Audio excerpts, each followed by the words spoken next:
Petit article que je vais découvrir avec vous. Je ne l'ai pas lu avant parce que je veux pouvoir découvrir en même temps que vous, du coup, les conseils de ce vétérinaire. Je vais dire rien. De ce vétérinaire. Et ça commence fort. Si je commence à bafouiller maintenant, attention à la suite. Petite parenthèse, c'est très sympa. Je vois qu'il y a des gens qui s'abonnent. N'oubliez pas d'activer la petite cloche comme ça. Dès que je sors une vidéo, comme j'en sors quand même très souvent, eh bien, vous serez informés tout de suite. C'est parti. Que faire si un chat s'invite chez vous? Les 4 conseils d'un vétérinaire. Comment réagir lorsqu'un chat s'invite chez vous ou se présente sur le pas de votre porte? Voici les conseils à suivre pour adopter la bonne attitude vis-à-vis de l'animal. Que vous habitiez dans une maison, ayez un jardin ou même viviez en appartement, il se peut que vous ayez déjà vu une petite frimousse pointer le bout de son nez à votre domicile. Mon Dieu que j'en ai vu. Un chat est là, mais alors que faire? Comment réagir?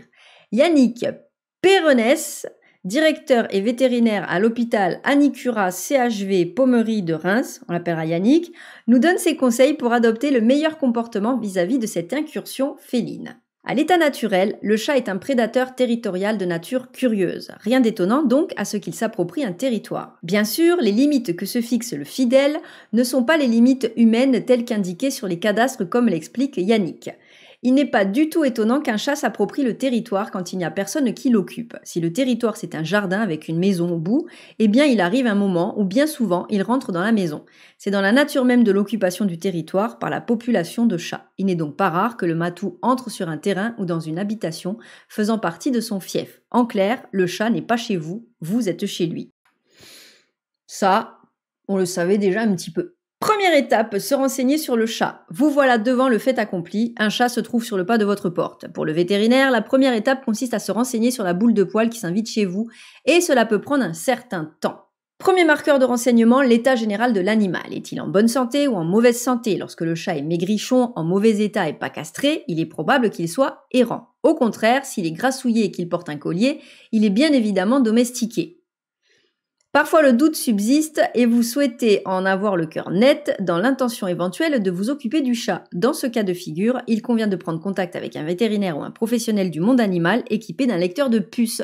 À l'aide de ce lecteur, le vétérinaire pourra vous dire si le chat appartient à quelqu'un ou pas.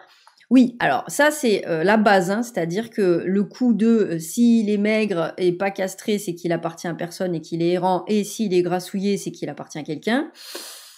Oui et non. Il y a des chats errants libres, c'est-à-dire qui ont été pris en charge par des associations, stérilisés, identifiés, qui sont bien grassouillés parce qu'il y a des points de nourrissage avec des super bénévoles, et heureusement qu'ils sont là, qui nourrissent tous ces petits chats qui n'ont pas de famille. Donc ça ne veut rien dire. Et un chat peut très bien appartenir à quelqu'un qui le néglige totalement et donc ne pas être castré parce que c'est pas une obligation malheureusement, mais le laisser avec un bout de croquette de temps en temps et donc le chat peut arriver chez vous aussi pour demander de l'aide. Donc je suis plus sur la deuxième partie du paragraphe où effectivement il faut absolument savoir si le chat est identifié et se renseigner pour voir s'il appartient pas tout simplement à quelqu'un. 2. Le chat du voisin, tu ne nourriras point.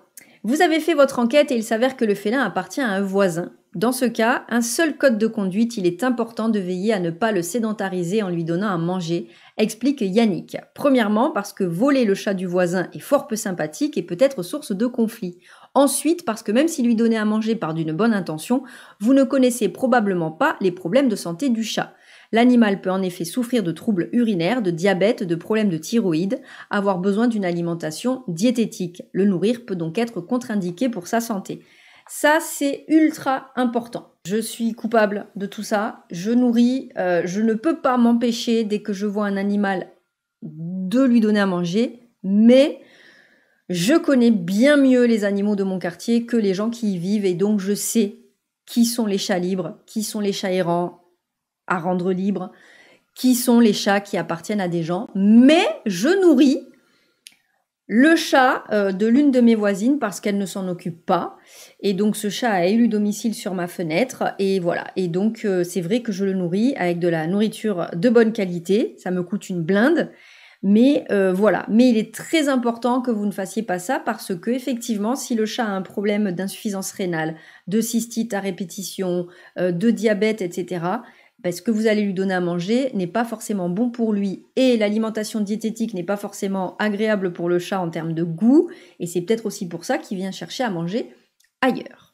D'une manière générale, Yannick Perret machin recommande de ne pas détourner un chat d'un environnement heureux, un chat qui aurait déjà une vie autre part. Il ajoute, si le chat a déjà à manger chez ses propriétaires, ça ne sert à rien de lui redonner à manger car ça risque de le faire grossir et surtout, il a déjà tout ce qu'il faut chez lui. N'oublions pas que les chats sont des petits filous hédonistes qui savent où trouver les recoins les plus confortables et les gamelles les mieux garnies. Ce sont des opportunistes, clairement.